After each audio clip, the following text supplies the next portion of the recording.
for years, my family and friends have told me that I'm like pretty black and white. I just am yes or no, and very binary in my thinking. And I think it's very helpful, especially when you're trying to achieve goals like running 100 miles or doing something really tough, or getting up and hitting that workout even if you're tired and sleep as well. And so it's very helpful, and at the same time it can be damaging too, and I think it's important to be aware of it. And I've become more and more aware of when I'm being black and white in a way that serves me, and also in a way where it takes away. And a big part of that can come from sickness and injury. Like, it's really, really easy when you're sick. When I'm sick, I'll speak for myself, or when I'm injured, to like completely go the other way and just totally give up on fitness and health.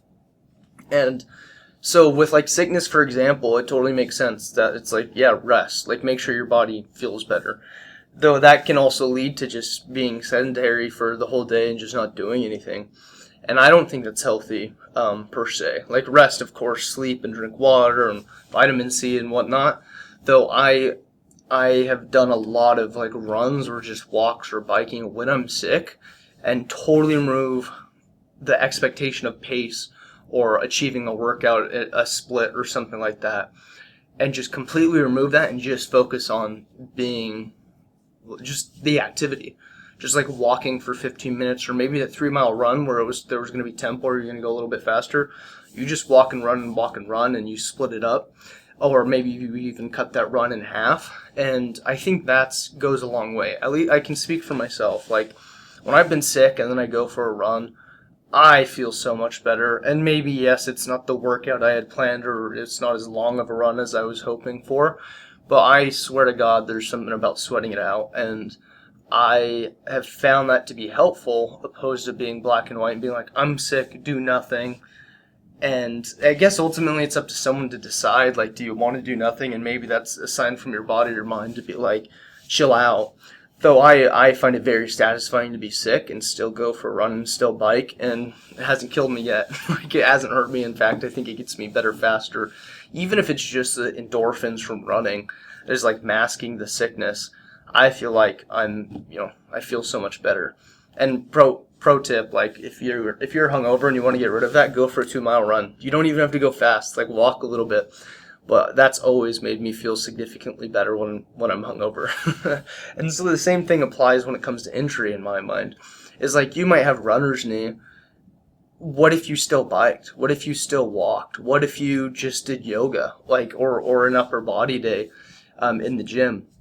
It's really easy when injury takes away your sport. When I've been injured and it takes running away from me, it's very easy to just give up completely, or just be like, maybe I shouldn't do anything.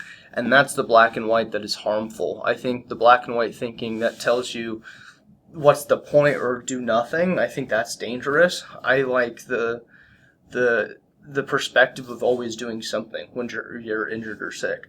I've dealt with a lot of injuries, and what I've gotten better at in the past is, and I haven't been injured for a while, but realizing there's other physical activity that I can do that'll actually set me up for success when I come back into the sport, when I overcome the injury, like yoga. I had this crazy adrenal fatigue about 18 months ago. I ended my 933-day running streak.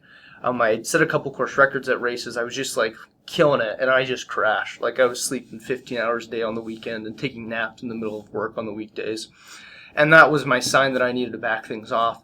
And I think the first week I did like nothing, and then I realized, wait, my goal is to come back to running and be able to come back stronger and healthier and go further than before this whole crash thing happened. So what can I do that will set me up for success? And I did a ton of yoga and a ton of strength training. Like, put on a significant amount of muscle, at least in my mind. Like, I don't know the exact change, but there's definitely pictures of me during that phase of running, and then after, like now, or even right before I got back into running about 3 or 4 months ago. And I look bigger, and I'm like more defined in musculature. And I came back stronger. Like, I was doing a lot of leg days, and my legs feel very strong now. Even if I'm not as fast and my base isn't as good, I feel stronger, and there's less of these tweaks that I would sometimes feel in runs. Same thing with yoga. That has helped me so much. That has gotten rid of a lot of like back pain I was feeling, or just tightness in my calf that like as you progress in a run, it's pulling on something in my body.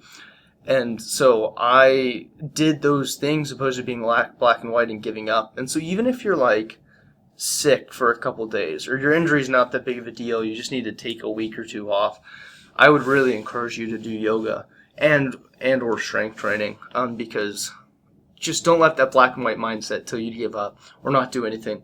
And when you come back, when you get back from that injury, when I got back from my fatigue, I feel better and healthier and stronger, and the flexibility and mobility was helpful from the yoga, and the strength from the gym has been helpful, and I can just see myself coming back to where I was, and it's only gonna be better as long as nothing crazy happens like an injury. But that's why it's also important to stay up with stretching and strength training. But anyways, I hope you can get something out of that and apply it to your life.